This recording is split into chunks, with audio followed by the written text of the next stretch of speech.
نحمدہ ونصلی ونسلم علی رسولہ الکریم اما بعد بسم اللہ الرحمن الرحیم ورفعنا لک ذکرک صدق اللہ العظیم وصدق رسولہ النبی الکریم الامین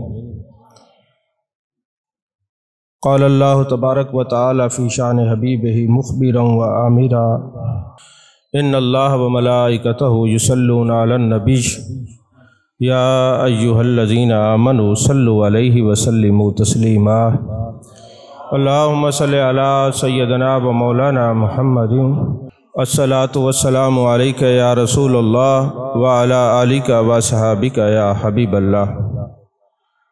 تمام تعریفیں اللہ تبارک و تعالیٰ کے لیے جو خالق کائنات بھی ہے، مالک شجاعت بھی، جو احد بھی ہے، صمد بھی ہے، جس کی شان لم یلد بھی ہے ولم یولد بھی۔ لا تعداد دیا درود و سلام بارگاہ سید الانام، شفیع رحمت، والی امت، شاہ خوباں، جان جانا، شہنشاہ حسینہ، سید سربراں، سیاح لامکاں، تتمہ دوراں، سرخیل زہرہ جمالاں، رازدان ما اوہا، شاہد ما تغا، صاحب علم نشرہ، معصوم آمنہ، احمد مجتبی حضرت محمد مصطفیٰ صلی اللہ علیہ وآلہ وصحبہ وبارک وسلم کی دربار ناز میں اپنی عقیدتوں، ارادتوں، محبتوں کا خراج پیش کرنے کے بعد الحمدللہ ربیع الاول شریف کی آمد ہے، اور آپ نے موضوع بھی ملاحظہ فرمایا۔ استقبال ربیع الاول کے حوالے سے چند گزارشات عرض کرنی ہیں۔ اللہ نے قرآن میں فرمایا وَرَفَعْنَا لَكَ ذِكْرَكَ، محبوب ہم نے آپ کے لیے آپ کا ذکر بلند فرمایا۔ یہ کون فرما رہا ہے؟ بولیے بولیے۔ اللہ فرماتا ہے ہم نے آپ کا ذکر آپ کے لیے بلند کیا، اور آج اس صدی کا ملا پوچھتا ہے کہ یہ ذکر کیوں کرتے ہو؟ یہ ہم سے کیوں پوچھتے ہو کہ ہم کیوں ذکر کرتے ہیں؟ یہ خدا سے پوچھو کہ اس نے اپنے یار کا ذکر بلند کیوں کیا ہے۔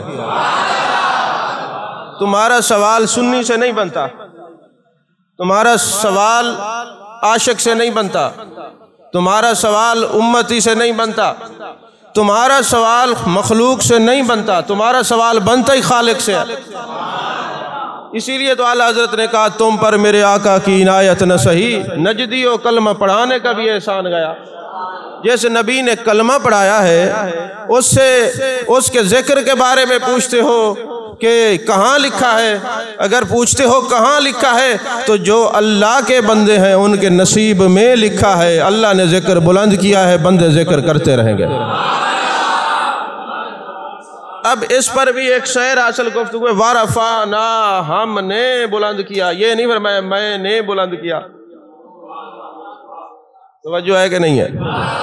ہم نے بلند کیا۔ اب ہم میں کون کون آتے ہیں؟ تو وہی ذات باری تعالیٰ، لیکن ذرا آپ مفہوم تو دیکھیے، ان اللہ و ملائکتہ یصلون علی النبی یا ایھا الذین آمنوا صلوا علیہ وسلموا تسلیما۔ اللہ فرماتے ہیں ہم نے بلند کیا۔ اب فرشتے بھی ذکر کرنے میں شامل، اور یہ ایمان والے بھی شامل، سب نہیں۔ فرمایا اب رب اور فرشتے اور ایمان والے محبوب کا ذکر بلند کریں گے، جلنے والے تم جلتے رہو گے۔ وَرَفَعْنَا لَكَ ذِكْرَكَ، توجہ ہے کہ نہیں ہے؟ وَرَفَعْنَا لَكَ ذِكْرَكَ، محبوب ہم نے آپ کی خاطر آپ کا ذکر بلند کیا۔ اور حضرت شاہ عبدالحق محدث دہلوی علیہ رحمہ فرماتے ہیں کہ پریشانیوں کو دور کرنے کا تریاق ہی محفل میلاد ہے۔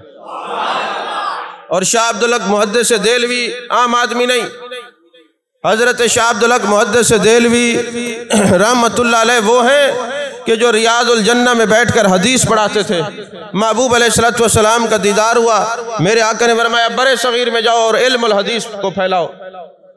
عرض کرنے لگے آقا غلاموں کو تو چاہیے حکم مانے، آپ کا حکم سر آنکھوں پر، مگر میں یہیں رہوں تو ٹھیک نہیں، کیونکہ میں جب کہتا ہوں قال النبی صلی اللہ علیہ وسلم، آقا میری نظر آپ کے روضے پر پڑتی ہے، تو جب میں وہاں جاؤں گا تو میں الفاظ دہراؤں گا، آپ کا روضہ انور طیب طاہر نظر نہیں آئے گا۔ میرے آقا نے فرمایا یہاں تم بیٹھ کر جب حدیث پڑھاتے ہو تمہیں در و دیوار نظر آتے ہیں، برے صغیر چلے جاؤ، جب یہ بات کہو گے تمہیں تیرے سرکار نظر آئیں گے۔ وہ شاہ عبدالحق محدث دہلوی علیہ رحمہ فرماتے ہیں کہ میں نمازیں بھی پڑھتا ہوں، روزے بھی رکھتا ہوں، زکوٰۃ بھی دیتا ہوں، حج بھی ادا کرتا ہوں، جن کو سرکار نے معمور خود فرمایا ہے، فرمایا سب کچھ کرتا ہوں مگر مجھے بخشش کی امید اس بات کی ہے جب 12 ربیع الاول کا مہینہ آتا ہے میں اپنے آقا کا میلاد مناتا ہوں، پھر درود و سلام پڑھتا ہوں، محبوب علیہ السلام کی بارگاہ میں ہدیہ تبریک پیش کرتا ہوں، مجھے یہ قوی امید ہے کہ میرا رب مجھے اس عمل کے سبب سے بخش دے گا کہ میرے محبوب کا یہ میلاد مناتا ہے۔ توجہ ہے کہ نہیں ہے؟ عزیزان محترم، امام قسطلانی نے ایک بڑی خوبصورت بحث کی ہے، علم والوں کے لیے ہے۔ وہ فرماتے ہیں 2 راتیں ہوتی ہیں، ایک ہے لیلۃ القدر۔ سوال یہ پیدا ہوتا ہے کہ لیلۃ القدر افضل ہے یا نبی کی شب میلاد افضل ہے؟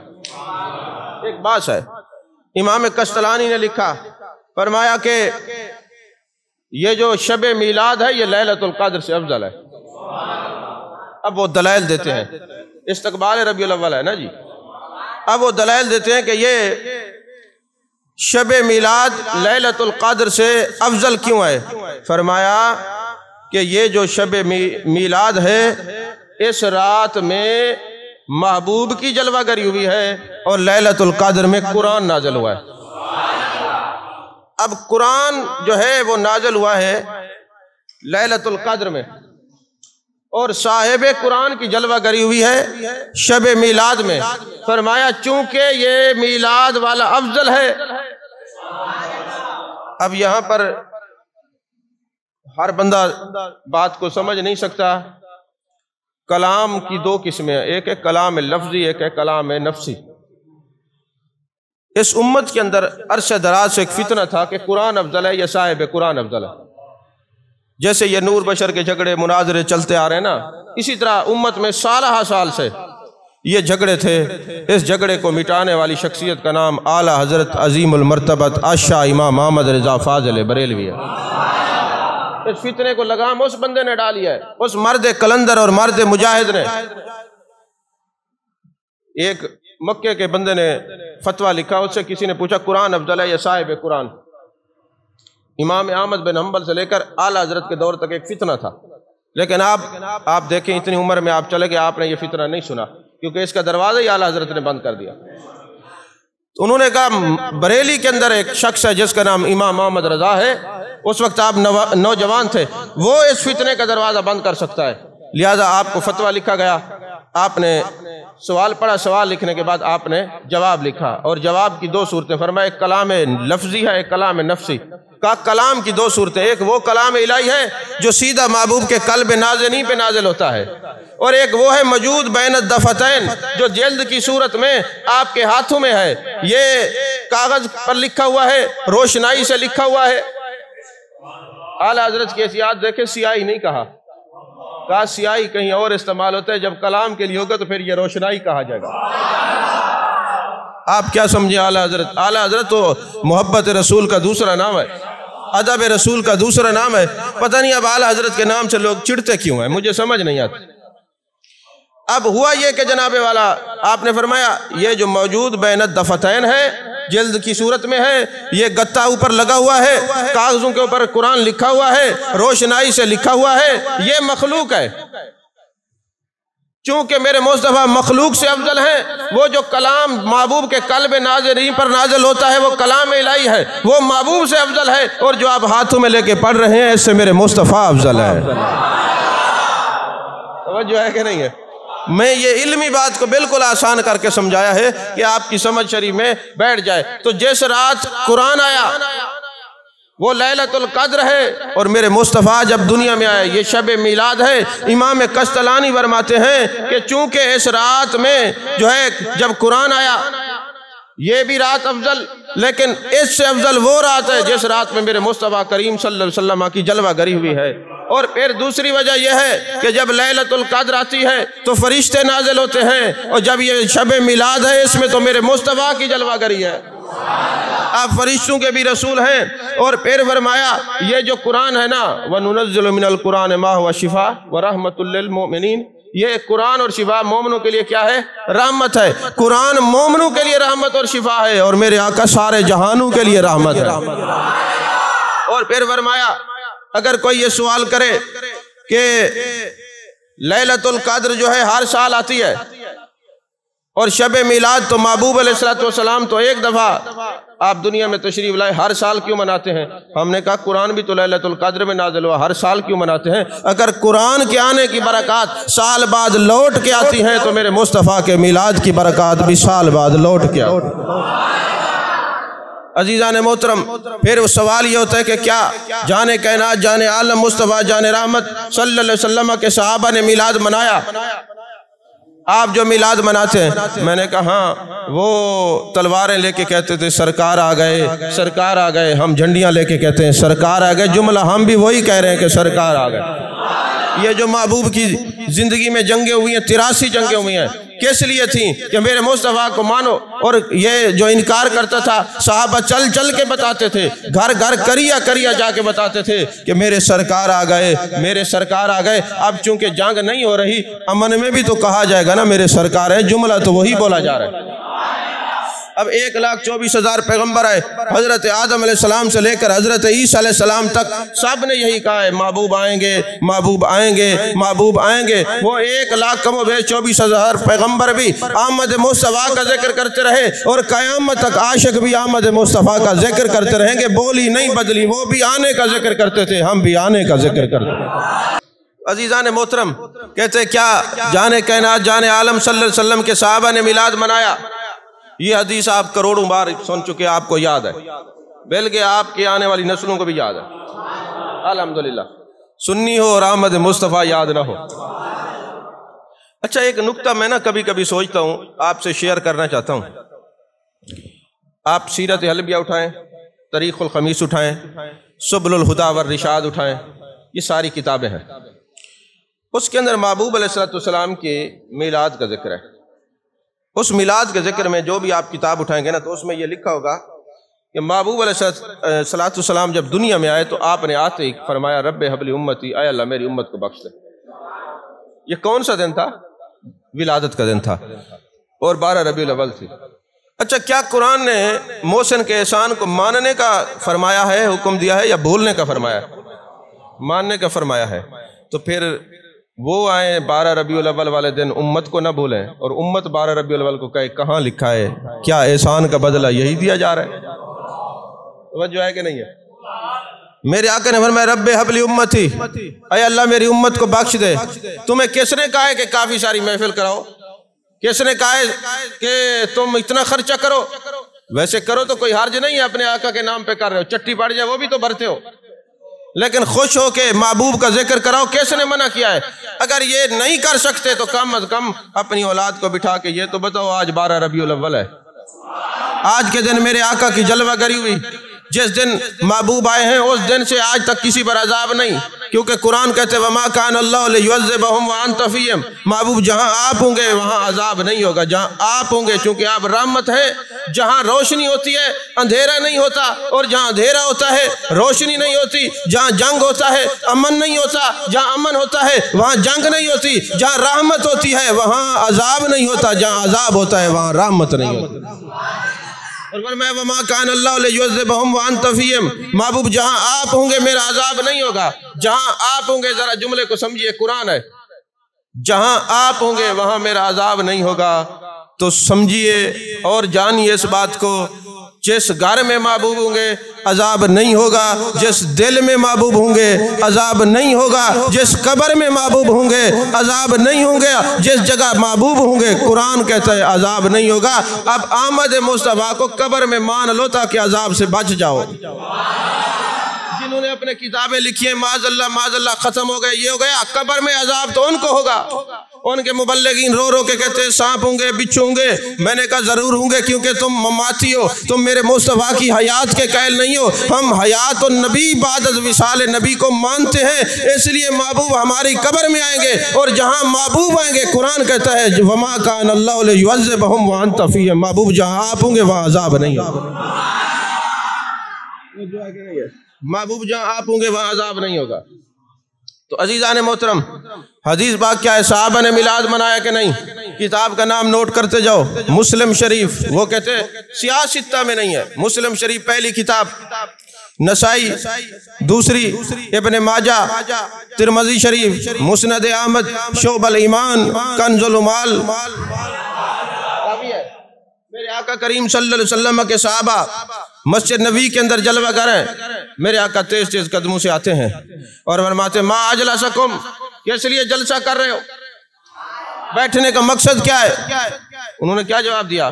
قالوا جلسنا نذکر اللہ و نحمد علی ما ہدانا للاسلام و من علینا بکا فضل رب العلا۔ اور کیا چاہیے؟ مل گئے مصطفیٰ، اور کیا چاہیے؟ آقا ہم جلسہ اس لیے کروا رہے ہیں، ہمیں قرآن ملا آپ کی وجہ سے، ہمیں رحمان ملا آپ کی وجہ سے، ہمیں خوبصورت جو ہے رہنمائی ملی آپ کی وجہ سے، ہدایت ملی آپ کی وجہ سے۔ محبوب اس جلسے کا مقصد آپ کی آمد کا ذکر ہے، آپ آئے ہیں تو ہمیں سب کچھ ملا، اس لیے جلسہ کر رہے ہیں۔ یہ کہتے ہیں جی صحابہ نے میلاد میں، آپ پریشان ہو کے بیٹھ جاتے کسی کتاب میں نہیں، کیوں نہیں ہے؟ پڑھیں تو پتہ چلے کہ ہر کتاب میں لکھا ہوا ہے۔ جیسے صحابہ نے میلاد منایا، کسی نے منایا ہی نہیں۔ تو عزیزان محترم، میرے آقا نے فرمایا قسم اٹھاؤ، اس لیے بیٹھے ہو؟ محبوب قسم اٹھا رہے ہیں۔ اب اس پر پھر ایک تقریر بنتی ہے کہ محبوب قسم کیوں اٹھوا رہے ہیں، اور جہاں محبوب قسم اٹھوائیں اس کا مقصد کیا ہوتا ہے؟ جو کہ ربیع الاول میں تقریریں ہوں گی، سنتے رہیے گا، بیان کریں گے کہیں نہ کہیں، ابھی نہیں۔ اب محبوب علیہ السلام نے فرمایا قسم اٹھاؤ، انہوں نے کہا واللہ، خدا کی قسم۔ فرمایا میرے غلاموں، تمہیں قسم اٹھانے کا سبب یہ نہیں تھا کہ مجھے تمہاری نیت پہ شک ہے، بات یہ ہے، جانتے ہم بھی ہیں، بات کو پکا کر رہے ہیں، اس لیے کہ ابھی ابھی جبریل امین تشریف لائے ہیں، انہوں نے کہا ان اللہ یباہی بکم الملائکہ، محبوب آپ کے غلام زمین پہ آپ کی آمد کا ذکر کر رہے ہیں، اللہ عرش پر ان پر فخر فرما رہا ہے۔ توجہ ہے کہ نہیں؟ اب مختلف قبیلوں سے، مختلف نسلوں سے، مختلف خاندانوں سے جو آمد مصطفیٰ صلی اللہ علیہ وسلم کے جلسے میں شریک ہوتے ہیں، ان کا نصیب دیکھیے، ان کے نصیب پہ رشک آتا ہے، بیٹھے وہ محفل ذکر مصطفیٰ میں ہوتے ہیں زمین پر، اور اللہ عرش پہ ان پہ فخر فرما رہا ہوتا ہے۔ کتنی 6 کتب حدیث کا حوالہ دیا ہے، سمجھ آئیے کہ نہیں؟ اب ان پر کیسے فخر ہو جو پوچھتے ہیں کہاں لکھا ہوا ہے؟ ماں کہ تیرے پتر دی جڑی برتھ ڈے ایک ہی تھا لکھی ہوئی ہے۔ میرے آقا تو فرماتے لا یؤمن احدکم حتی اکون احب الیہ من والدہ و والدہ والناس اجمعین، لوگو تم مومن ہی نہیں ہو جب تک اپنے والدین، اولاد اور ہر رشتے سے بڑھ کر میرے مصطفیٰ سے محبت نہ کرو۔ بیٹے سے محبت کر کے اس کی میلاد مناتے، میلاد عربی میں برتھ ڈے کو کہتے ہیں نا، تو میلاد کا جو لفظ ہے عربی میں یہ میلاد ہے، انگلش میں برتھ ڈے ہے، اور آپ پیدائش کا دن کہتے ہیں، یہ ایک ہی معنی ہے۔ تو بیٹے کا میلاد مناؤ اور مصطفیٰ کا میلاد نہ مناؤ، بے ایمانو، تمہیں پتہ ہی نہیں ہے، ایمان والا ہوتا ہی وہ ہے کہ کائنات کے ہر رشتے سے بڑھ کر اپنے مصطفیٰ سے پیار کرنے والا ہوتا ہے۔ جو ہے کہ نہیں ہے؟ عزیزان محترم، دوسری حدیث پاک، میرے آقا کریم صلی اللہ علیہ وسلم کے ایک صحابی ہیں جن کا نام ہے حضرت ابو دردہ۔ حضرت ابو دردہ رضی اللہ تعالیٰ عنہ، یہ وہی صحابی ہیں، محبوب علیہ السلام کی بارگاہ میں گئے، عرض کرنے لگے حضور کھانا کھاتا ہوں برکت نہیں ہوتی، کوئی وظیفہ بتائے۔ فرمایا جس کھانے پہ بسم اللہ پڑھی جائے اس کو شیطان نہیں کھاتا، جس کھانے پہ بسم اللہ الرحمن الرحیم پڑھی جائے اس کو دوسرا سورت نال ملا کے پڑھ دو۔ بے یاد رکھیں جس کھانے پہ صرف بسم اللہ ہو اس کو شیطان نہیں کھاتا، اور جو ایمان سے خالی ہو اس پہ چند صورتیں پڑھا لو تو وہ بھی نہیں کھاتا۔ توجہ ہے کہ نہیں؟ تو حضرت ابو دردہ رضی اللہ تعالیٰ عنہ تشریف فرمائے، میرے آقا نے فرمایا ابو دردہ چلو ایک جگہ چلتے ہیں۔ میرے آقا کریم صلی اللہ علیہ وسلم سے عرض کی یا رسول اللہ کہاں جانا ہے؟ میرے آقا نے فرمایا حضرت ابو عامر انصاری کے گھر میں جانا ہے۔ جیسے میرے آقا تشریف لے گئے، حضرت ابو دردہ فرماتے ہیں ہم دروازے پہ پہنچے تو حضرت ابو عامر انصاری اپنے بچوں کو اکٹھا کر کے نا کہہ رہے تھے آج پیر کا دن ہے، اس دن میرے آقا علیہ السلام کی ولادت ہوئی اور میرے آقا کا آج میلاد کا دن ہے، یعنی محبوب کے میلاد کا ذکر کر رہے تھے۔ اب محبوب سنتے رہے۔ یار یہ کیسا منظر ہے کہ میلاد کی محفل ہے، محبوب کھڑے ہیں، تو کبھی ہمارا بھی مقدر جاگے گا، ہم میلاد کا ذکر کر رہے ہوں گے، سامنے دیکھیں گے تو میرے مصطفیٰ کا دیدار ہو جائے گا۔ تو ممکن ہے میلاد کی محفل میں زیارتیں ہوئی بھی ہیں، کئی واقعات ہیں۔ اب میرے آقا سنتے رہے، فرمایا ان اللہ فتح ابواب الرحمہ، بے شک اللہ نے تمہارے لیے رحمت کے دروازے کھول دیے، والملائکہ کلہم یستغفرون لک، جتنے ملائکہ ہیں تمہارے لیے بخشش کی دعا کر رہے ہیں۔ من فعل فعلک نجی نجاتک، اب قیامت تک جس طرح تم بیٹھ کر میرا میلاد منا رہے ہو، جو میرا میلاد منائے گا اللہ اس کو جہنم سے نجات عطا فرما دے۔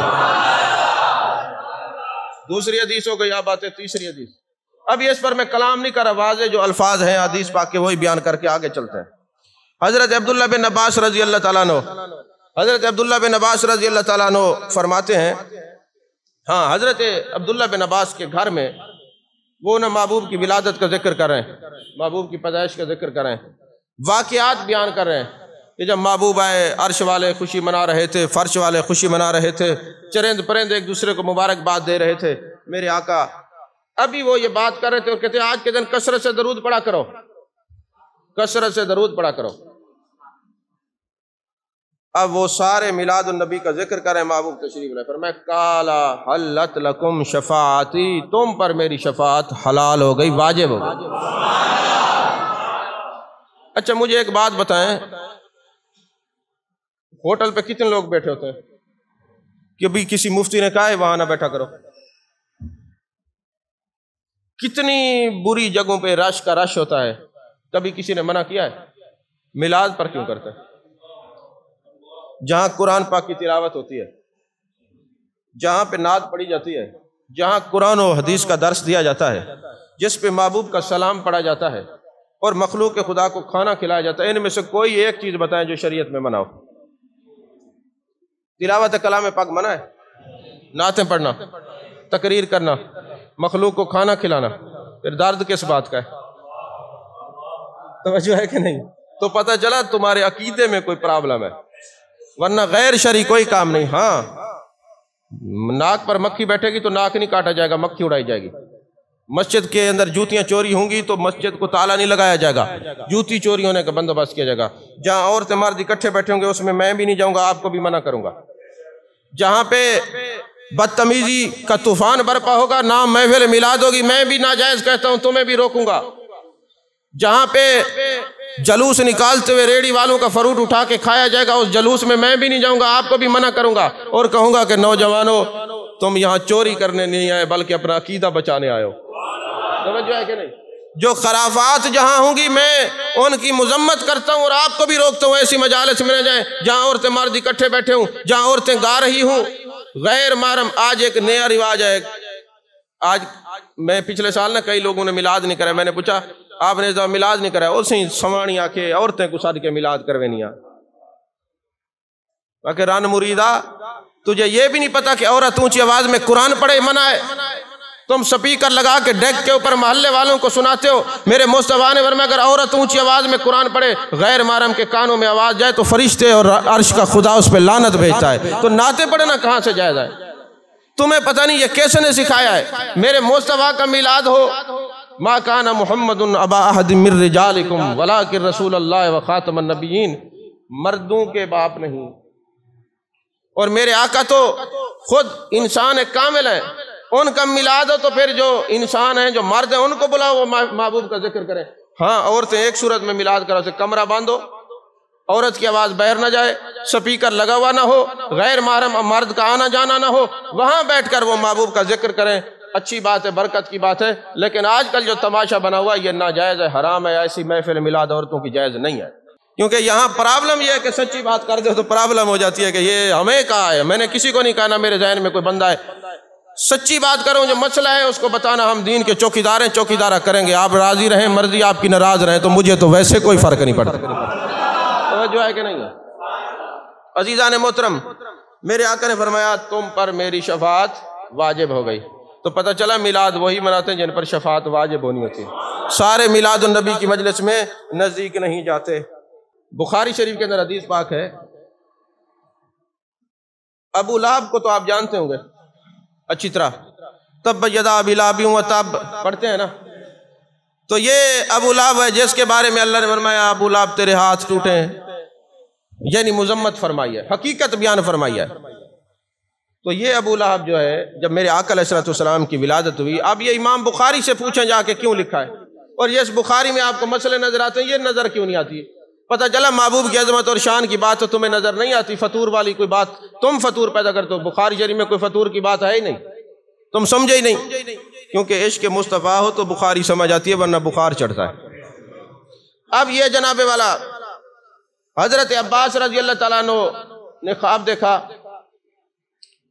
ابو لہب کو دیکھا، ابو لہب مسلمان نہیں ہوا، حضرت عباس کا بھائی ہے، تو پوچھا ابو لہب بتا اللہ نے کیا سلوک تیرے ساتھ کیا؟ کہا عذاب میں ہوں، جہنم میں ہوں۔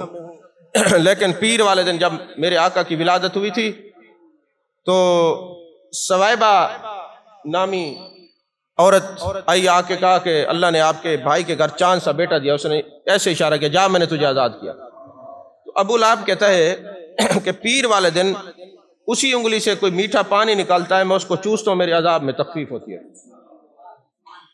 اب امام بخاری نے کیا لکھا کہ کافر کوئی عمل کرے تو اس کو مرنے کے بعد فائدہ نہیں ہوگا کیونکہ اس نے کلمہ نہیں پڑھا، مگر کافر نبی کے میلاد میں خوش ہو جائے تو یہ اس کو بھی فائدہ ہو جائے گا مرنے کے بعد۔ توجہ ہے کہ نہیں ہے؟ یہ امام بخاری نے لکھا۔ تو اب وہ کہتے ہیں کہ یہ اس دن کوئی میٹھا پانی نکلتا ہے، میں اس کو چوستا ہوں، مجھے تخفیف ہوتی ہے۔ تو یارو جو قطعی کافر ہے، جو قطعی جہنمی ہے، وہ ولادت کی خوشی میں خوش ہو جائے، عذاب اس کا بھی تخفیف ہو جاتی ہے، اور مومن جو خوش ہوگا تو اس کا کیا عالم ہوگا۔ اچھا ایک جگہ میں نے یہ تقریر کی نا، تو آپ کیا سن رہے ہیں کہ یہ سمجھ رہے ہیں سارے خوش ہو رہے ہیں؟ کئیوں کے اوپر تکلیفیں اور چھریاں چل رہی ہوں گی کہ یہ ذکر یہ موضوع کیوں بات کر رہے ہیں؟ کیونکہ عقیدے پر مار ہے نا، بلکہ خدا کی ان پر مار ہے کہ نبی کا ذکر سن کے جلتے ہیں۔ تو میں نے تقریر کی تو بندہ مجلس میں کھڑا ہو گیا اور کہنے لگا حضرت یہ بخاری شریف میں حدیث تو ہے، بالکل ٹھیک ہے، لیکن میرا سوال یہ ہے کہ حضرت عباس جو ہیں وہ تو انہوں نے خواب دیکھا، تو کیا صحابی کا کوئی خواب شریعت بن سکتا ہے؟ اور دوسرا میرا سوال یہ ہے کہ ہو سکتا ہے ابو لہب کافر تھا، اس نے جھوٹ بولا ہو، اور کافر کی بات پہ یقین نہیں کرنا چاہیے۔ میں نے کہا پہلی بات تو یہ کہ آپ کا مجھ سے سوال بنتا ہی نہیں، امام بخاری سے بنتا ہے، انہوں نے یہ بخاری شریف میں درج کیا ہے، میں تو ناقل ہوں، تمہیں بیان کیا ہے، لیکن پھر تم کہو گے دیکھا میں نے ڈاکٹر صاحب کو سوال کیا تو یہ جواب نہیں دے سکے، تیرے دو سوال ہے جواب لیتا جا۔ تو یہ کہتا ہے کہ حضرت عباس کا خواب کیا شریعت بنتا ہے، کیا صحابی کا خواب شریعت بنتا ہے؟ تو میں کہتا ہوں ہاں خدا کی قسم صحابی کا خواب شریعت بن سکتا ہے، بن سکتا ہے، بن سکتا ہے۔ آپ کہیں گے کیسے؟ میں تمہیں یہ دلیل دوں گا کہ جب یہ نماز کا حکم ہوا تو بلانے کا طریقہ محبوب نے فرمایا کیا ہونا چاہیے، کسی نے کہا دف بجائی جائے، کسی نے کہا آگ لگائی جائے، کسی نے کچھ کہا، کسی نے کچھ کہا، کسی نے کچھ کہا۔ اور رات کو ایک صحابی نے خواب دیکھا کہ میں کانوں میں انگلیاں دے کے کہہ رہا ہوں اللہ اکبر اللہ اکبر، اور صبح یا رسول اللہ میں نے اذان دینے کا طریقہ، نماز سے بلانے کا طریقہ خواب میں دیکھا ہے۔ ادھر سے حضرت فاروق اعظم نے تہبند پہ ہاتھ رکھا، تیز تیز قدموں سے چلتے ہوئے آئے، فرمایا یا رسول اللہ میں نے بھی یہی دیکھا۔ تو صحابہ کے دیکھنے پر خواب پر اذان کو بنایا گیا ہے، تو پتہ چلا صحابی کا خواب شریعت بن سکتا ہے، بن سکتا ہے، بن سکتا ہے۔ توجہ ہے کہ نہیں؟ اور اگلی بات کہ کافر بھی کبھی سچ کہتے ہیں۔ ابو لہب سے بھی ایک بڑا کافر ہے جس کو آپ شیطان کہتے ہیں، تو اس نے آیت الکرسی کا وظیفہ بتایا تھا کہ نہیں بتایا تھا؟ تو میرے آقا نے کیا فرمایا ہے تو شیطان پر بات سچی کر گیا، تو پتہ چلا کبھی کبھی یہ بھی سچ بولتے ہیں۔ توجہ ہے کہ نہیں؟ ایک اور اعتراض، وہ جی عیدیں تو صرف دو ہوتی ہیں، عید الفطر اور عید الاضحیٰ، یہ عید میلاد النبی کہاں سے آ گئی؟ میں نے کہا نسائی شریف میں حدیث پاک ہے، میرے آقا نے فرمایا یوم عرفہ بھی عید، یوم النحر بھی عید، ایام تشریق، یہ سارے۔ اور پھر ابن ماجہ کے اندر اور بھی حدیث پاک ہے، میرے آقا نے فرمایا یوم الجمعہ سید الایام، یہ جمعہ کا دن سارے دنوں کا سردار ہے، ھذا عید للمسلمین، یہ مسلمانوں کے لیے عید کا دن ہے، تمہیں کس نے کہا صرف عیدیں دو ہیں؟ تو یہ تو سال میں 52 عیدیں ہیں، نہ حدیث کے الفاظوں میں دکھانے پر بند ہو۔ اچھا، اور فرمایا کہ یہ اللہ کے نزدیک جمعے کا دن عید الفطر اور عید الاضحیٰ سے بھی زیادہ افضل ہے۔ اب تم نے کہا عیدیں صرف دو ہیں، محبوب نے فرمایا جمعہ بھی عید ہے، اب کس کی بات مانی جائے گی؟ محبوب کی بات مانی جائے گی۔ اچھا، پھر میں نے وجہ تلاش کی کہ یہ جمعے کا دن عید کا دن ہے کیوں؟ تو فرمایا فیہ خلق آدم، اس دن آدم علیہ السلام کی تخلیق ہوئی، تو یارو جس دن آدم بنے وہ عید کا دن ہے۔ جب آدم کا بھی امام آئے، امام الانبیاء جلوہ کرو، تو آدم کی تخلیق کا دن عید بن سکتا ہے، تو میرے مصطفیٰ کے میلاد کا دن عید کیوں نہیں بن سکتا؟ تو پتہ چلا تم ایسے جھگڑے کرتے رہتے ہو، لیکن عاشقوں کے پاس سارے دلائل موجود ہیں۔ ہمارے جو نظریات ہیں، ہم یہ گھڑے ہوئے نہیں ہیں، بلکہ یہ اہل بیت، صحابہ اور قرآن و سنت سے پڑھے ہوئے عقائد ہیں۔ اللہ جل مجدہ ہم سب کو محبوب علیہ السلام کی میلاد آپ کا ذکر کرنے اور پھر خوش ہونے کی توفیق عطا فرمائے۔ آمین وآخر دعوانا الحمدللہ رب العالمین۔